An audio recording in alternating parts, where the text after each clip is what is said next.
Of hunting ghosts, Ed and Lorraine claim to have encountered hundreds of poltergeists. They've also been the subject of numerous books and have consulted on several high-profile cases, including the Amityville Horror. Poltergeist is nothing more than a devil or a demon as far as we're concerned. People say, this guy's going back into the medieval ages. There are no such things as devils or demons. Yes, there are. Our Father, who art in heaven, hallowed be thy name. Thy kingdom come.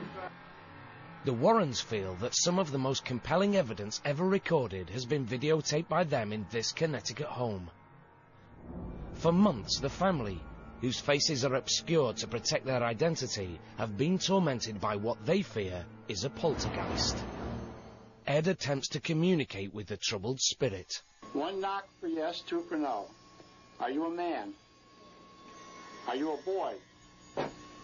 The mother leans against the kitchen table, her hands in full view as Ed continues asking questions. You want the people in this house to move? 1 knock for yes, 2 for no. Yes. Okay. We couldn't sell. Who is it that you don't like the most here? Is it? Is it? Is it their father? Is it their mother? Oh my God. Okay. I command you to reveal your identity. Next, Ed decides to confront the poltergeist alone. Give me some sign. Is that you moving something? Give me some sign that you're here. What I did was use religious provocation. I have to provoke it into some type of outward manifestation. And that was my point in doing that. In the name of Jesus Christ, I command you to reveal your identity. On the following night, the family reports that the poltergeist seems to be more active than ever. Only now, its attention is focused on the family's 10-year-old daughter. The little girl is trying to do her homework, but you can see that the chair keeps sliding backwards. You're holding it down, aren't you? It's got that much strength to it. Now, if you watch, you can see the little girl's legs are up on the rungs of the chair. She's not pushing herself up from the floor. The mother is not tipping that chair backwards. No. Nobody is touching that table. The table moves of its own volition. The Warrens quickly arrange for 3 priests to perform an exorcism in the home, and the disturbance ends.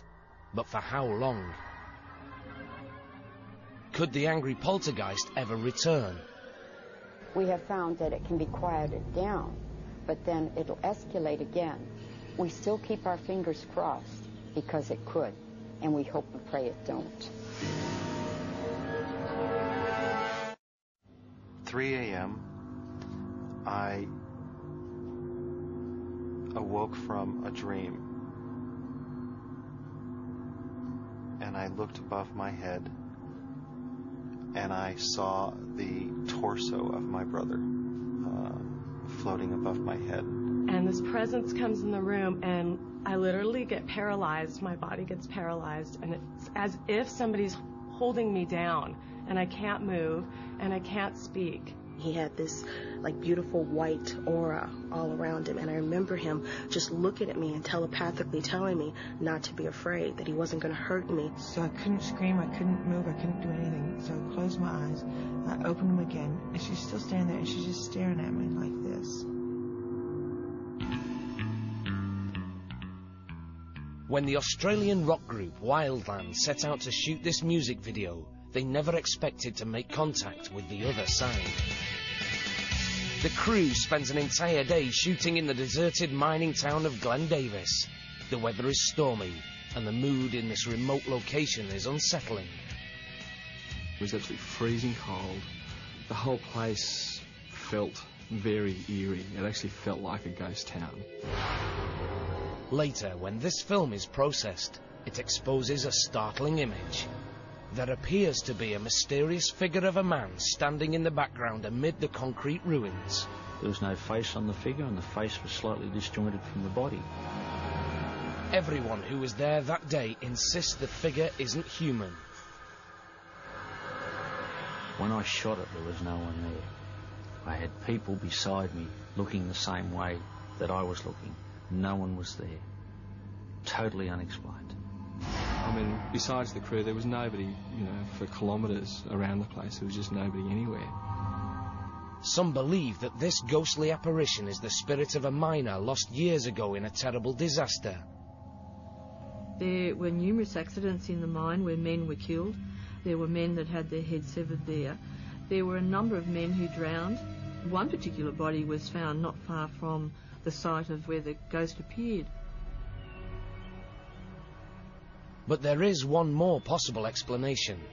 In the 1950s, young priests were schooled in this desolate place. One of them met a tragic end. The locals tell us there was a suicide which occurred at the site where the video took place. Is this mysterious figure wearing the robes of a holy man?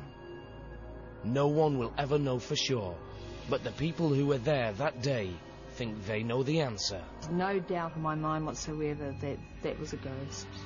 That definitely was a ghost.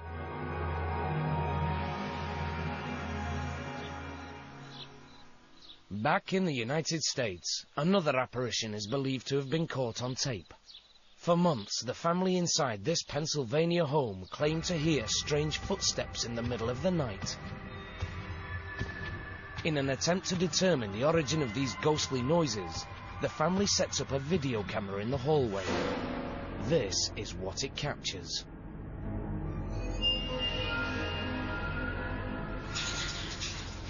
Watch as the glowing shape floats down the corridor, then appears to enter a doorway. What is this phantom menace? Edgar Harris believes that it is the arm of his dead mother who once lived in the house. She had a tendency to get up and wander at night, so that's probably what she's doing now. She's wandering around. Why does it seem that his mother is haunting their home? Well, Edgar thinks she's become the guardian spirit of her great-grandson, who now lives there. I think she comes and watches him when he's in his cradle at night, and just watches over everybody in the house. Is this really a gentle spirit from beyond? For Edgar, the videotape speaks for itself. But this mystifying footage pales in comparison to what has been captured here, in Greencastle, Indiana. This weird tale begins with these two men, Guy Winters and Terry Lambert. For years, Guy and Terry have heard rumours about a haunted mansion on the outskirts of town. People who see the ghost of a female